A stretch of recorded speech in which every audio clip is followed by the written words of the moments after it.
Hi everyone, I'm going to go through the process of the draft and what each captain has to do when you're on the draft call. So, as you know, there's three divisions. So there's 120 players.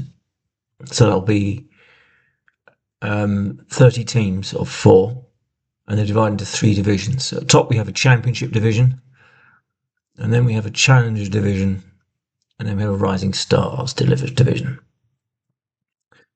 So as you can see here, the players within each division divided into four blocks of 10. So you have man one, woman one, man two, woman two. So that's just the name, the players in descending order of strength. So Christoph is the strongest man, so he's in that top position, and then going down to number 10, and then this will be number 11. So that's why this one is man two, and a team will consist of a man one, a woman one, a man two, and a woman two. Yeah. Right. So here you see the captains of the teams. In one case, it's fictitious. I had to make it up because the teams are not complete. But I think in every case except one, it is actually the team that, as of this date, 12th of May, is actually registered. So, for example, Roy de Rey is captain of Antwerp Apes, and Mike Tonne is captain of Namur Kitchen Kings. So each captain is going to pick three teammates. Obviously, you can't pick someone who's in your column. So even if Pim is first choice, he can't pick Kim or Christoph because he's already man one in that team. Right, so here you see, so you see the captain selected here in each team. And what we're going to do is we're going to have three passes. So that's how you're going to select your three teammates.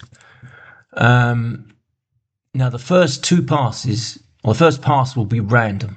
So I'm actually going to generate so if I press this button here, it says system will generate a random first pass and set the second pass to reverse order. So when I press this, it's done a random number generator. So numbers team 7, which is Richard, he will go first, right, in this simulation, and then it'll be number 4, which is Pim, etc., going down. But you see what happens when you get down to the bottom. So number 9 is the one that goes last, and to offset that disadvantage, that captain, which is Mike, right, that captain will go first in the second pass. Right, so if you're first in the first pass, you're last in the second pass. You see number 7 here is the last. So that would even up the fairness. And then for the final pass, it will be by adding up the duper score of everyone that's already in the team and letting the weakest of the teams go first. So let's just go through this then. It's going to be a little bit time consuming to go through it, but I'll just have to go through it. If I can work out how to speed the video up afterwards, I will, but if not, you'll just have to put up with the whole thing. So number 7 goes first. So number 7 is Richard. Right, now he can choose whatever he likes. He can choose woman 1, man 1, man 2, woman 1. You might think, well, the obvious choice is to go for the strongest woman he can find, which would be Anouk. But Richard may decide that it's better to strengthen the bottom half of the team. You know, he might want to go for one of these because you can see. I mean, if I play with Ben Johns, it's all great, but he's not going to get the balls. Everyone's going to hit it to me. So a pair is only as strong as the weaker player in it. So you might decide, okay, I'm gonna strengthen the weaker, the lower half of the team. In fact, let's suppose he does just that. Let's suppose he picks out Justine. He says, well, it's really important for me to get a stronger second woman, so I'm going to put that. So he puts we put the number down there for him. And you see what happens when this happens. That goes grey. It's no longer available. And she now joins the team. So she's now with Richard in this team, the Phoenix Tournoi. Next one is number 4. So that is Pim, and he says, "Well, I'm going to go for a nuke. Right, it's the obvious one to go for, so I'm going to snap her up." And then number 5, Bjorn. He says, "Okay, I'm going to have Rick. I know he's not the top one there. He's outranked by 1, but I like Rick. I play with Rick. I think he's good, for whatever reason." Now number 2. So number 2, the captain is Elodie. So she is at liberty to take a man 1. So she takes, let's say you know what, I am going to go for Christoph, because that's going to be a good old team there. So he takes Christoph. Then we have number 3. So that is Tim.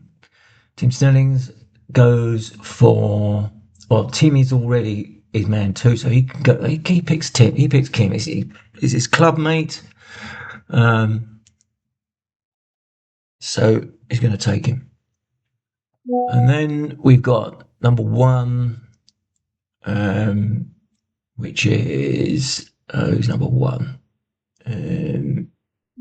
Roy. Roy now decides, I'm going to take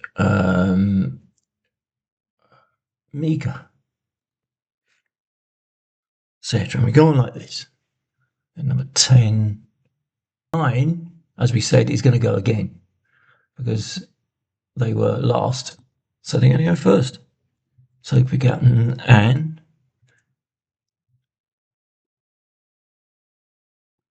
Then we've got 6. We're going to go like this. Now 8. I know I was going to put 8 there. If I made a mistake here and putting 8 here, then it will give me an error, because 8 is not available. So it's already got in that column. So now 8 goes there. 10, 1, 1, 3, 2, 5, 4, 7. 7 could go here. Right. Now we've done this, we finished the first 2 passes. And we are, let's look at if we go this way, I can see the duper score of the team so far. So looking like this one here is the lowest. So 1302 is the lowest score. So we'd expect them to be first for the last pass. So we generate pass 3. Yeah. And there you go. Number 1 is the first. So they can go first. So let's put them, right, they've got that strong man yet. So 1.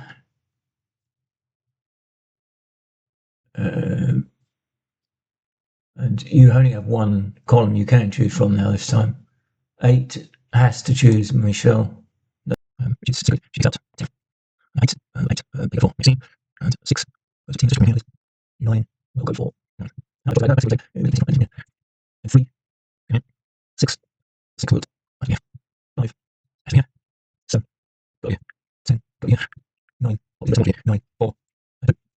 Right, so that's the team selection that's complete. And you can see that the duper score is very close.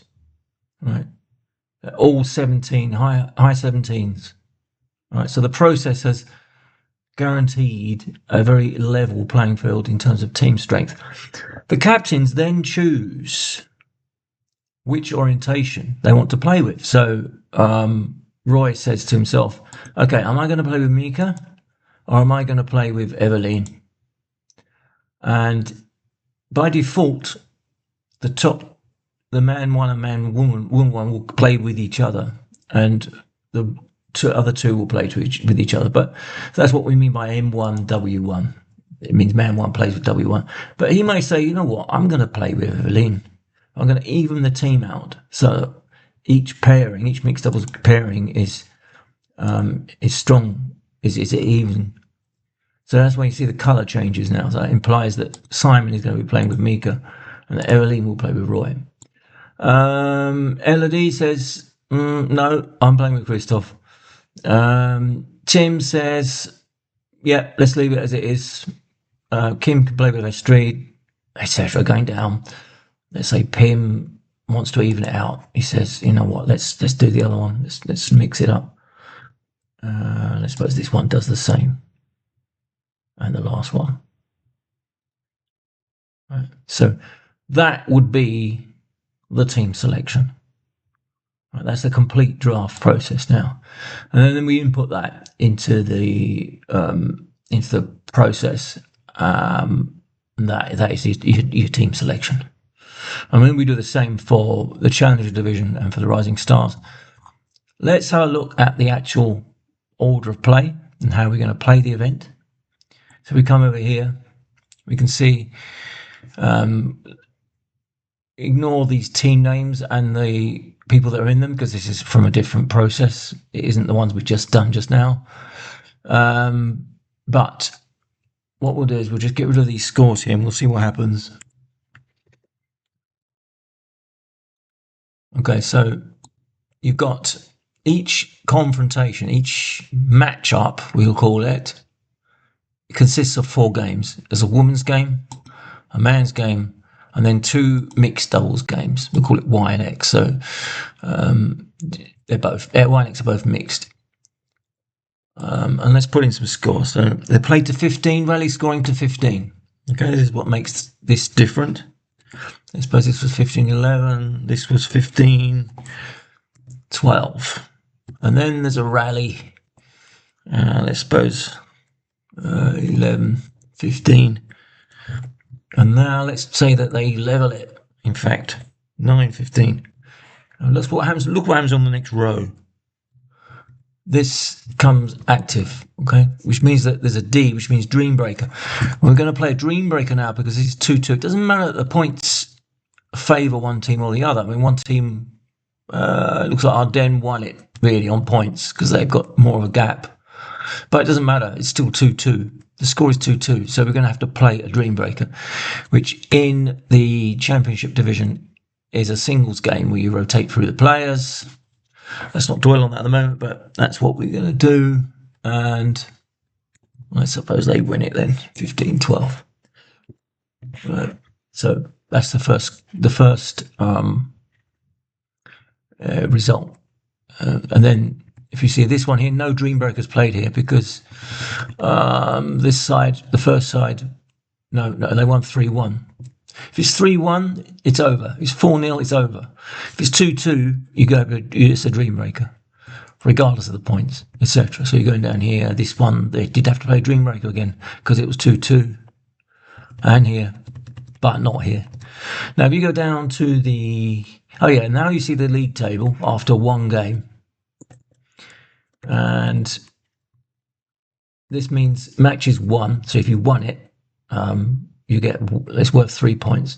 If you win it through a Dreambreaker, you get 2. If you lose it for a Dreambreaker, you get 1. And if you lose outright, you don't get any. And then we also record the number of wins. So match play points. The MPP means match play points. So that's 3 for a win, as I just said, 2 for a Dreambreaker win, etc. And then we do record the number of wins and the points difference. So after 4 games, the morning and the first part of the afternoon is 4 of these confrontations. Right, so after round 4, we can see that this was tight under this simulation. MPP 8 is a 3-way tie at the top. And in fact, all the wins were level as well, but it's separated on points difference. Everyone above this dotted line gets through to the quarters. So only 2 get eliminated. And then you play quarterfinals and semis. But first we'll play 8th. Or first we'll play 7th. It could be either of those 2 things. So you'd think that would probably mean that obviously the top sides are going through the quarters. And then the middle sides play each other, which is going to be closer. Right, that's the top division. And then we have also the other 2 divisions as well. So here we've got the Challenger division. And the only difference here is that a Dreambreaker, if played, because it is a doubles game. We don't think that players in that level or the one below it will have the same appetite for playing singles. They will, so their games, their dream breakers will be decided through a doubles game where you also alternate through the players. Right, well, that's basically the idea of it. There's more to explain about how the quarters and the semis work, but that doesn't really matter too much here. I just want you to get an understanding of how the draft process takes place, and then what the format of the event is. So most important thing is you to understand is the draft process. So make sure you get that before the call, which is on the Thursday before the event, so that you understand what to do during the draft process. Anyway, I'm going to stop there. So thanks for your attention, and if you've got any questions, then just let me know.